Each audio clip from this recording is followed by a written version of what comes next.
101.1 FM, AM 1160, and our conversations brought to you by Marcus & Mack, voted Best Personal Injury Law Firm in the Best of Indiana County contest.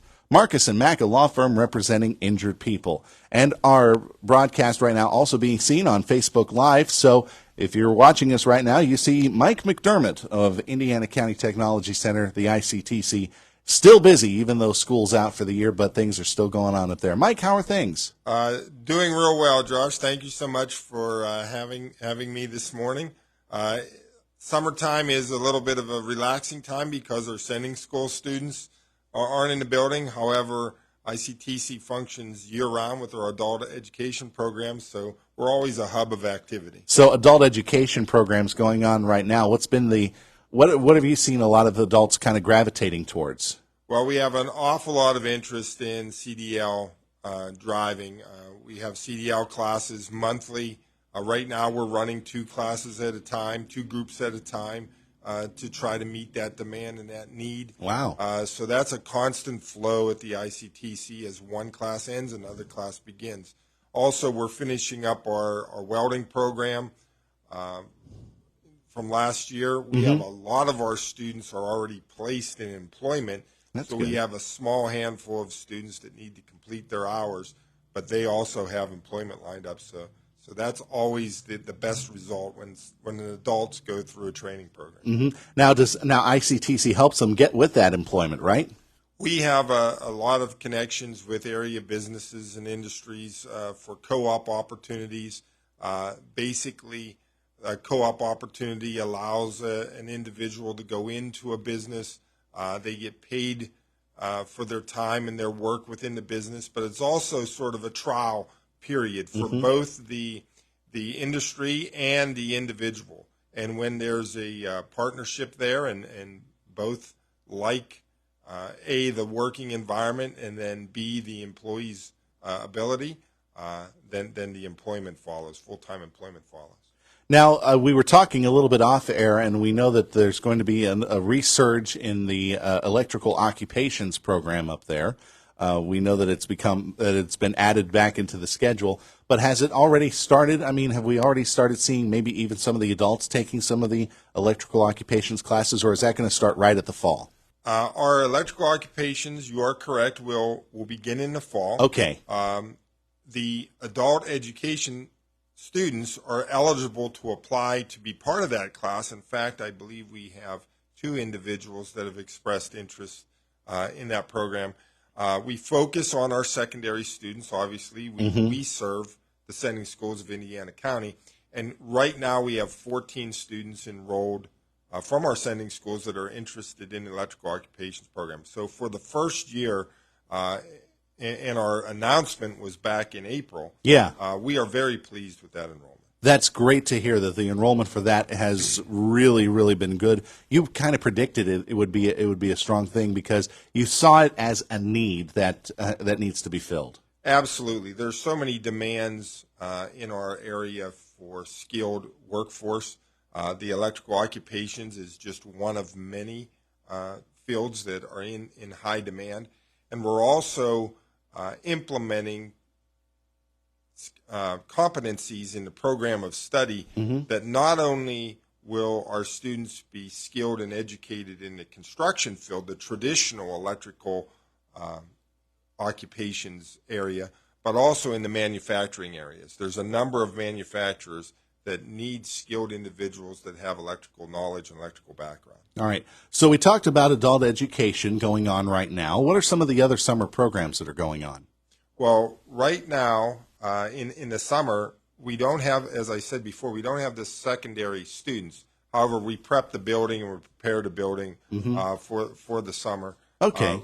With a lot of our time is spent, at least administratively, trying to apply for grants and educational opportunities so that our students can benefit when they return in the fall. So you're using the summer months to kind of set up for future success down the road when the fall semester begins. Absolutely. We receive grant funding. We have our vape detectors installed in all of our restrooms now. I was about to ask about that, actually, yeah. And then also a perimeter of our fencing in our program areas in the back of our building. It's surrounded by a fenced area, so our students can come and go in and out of the program area in a secure area. We're having that replaced as well. So a lot of upgrades to the facility. A lot of upgrades, but also well needed from what it sounds like, especially with the vape detectors. Unfortunately, in today's yeah. world, the students gravitate toward vape usage. Obviously, ICTC, along with all of the sending schools, try to discourage that use. And it's not a situation where it's a gotcha for the students, like, oh, we caught you. Mm-hmm. We want it to be preventative. We want it to be educational, where the students really understand what it is they're doing to themselves and to their bodies when they're participating in that vaping activity. Yeah. So as many preventative layers as we can add, it's all for the benefit of our students. If you could take a look at me, the camera's pointed on Mike, but when we're talking about vaping, I just turned green. It is disgusting. But let's go on to something positive about the students. You told me that you have a couple of students in some competitions. Absolutely. We have 2 students currently, as we speak, in Atlanta, Georgia, along with our instructor. Sandy Zulik is our cosmetology instructor. Olivia Kramer is our main competitor in the competition.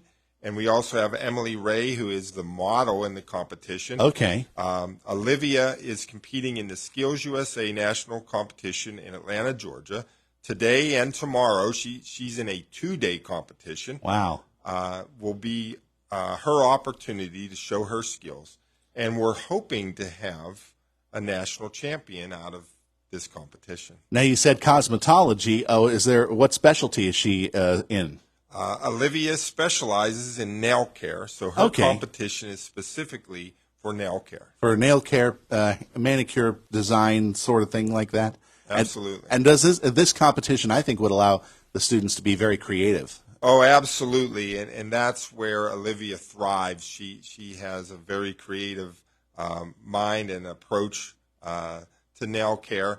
And the good news is both Olivia and Emily are juniors. Mm-hmm. So obviously we're hoping for not only a national championship, but not to put too much pressure on the young ladies. Not yet, anyway. Trip to National Skills USA competition. But it seems like ICTC has been sending a lot of students to these skills competitions, these national skills competitions. I think there was a young man out of United a few years ago who we've been very fortunate.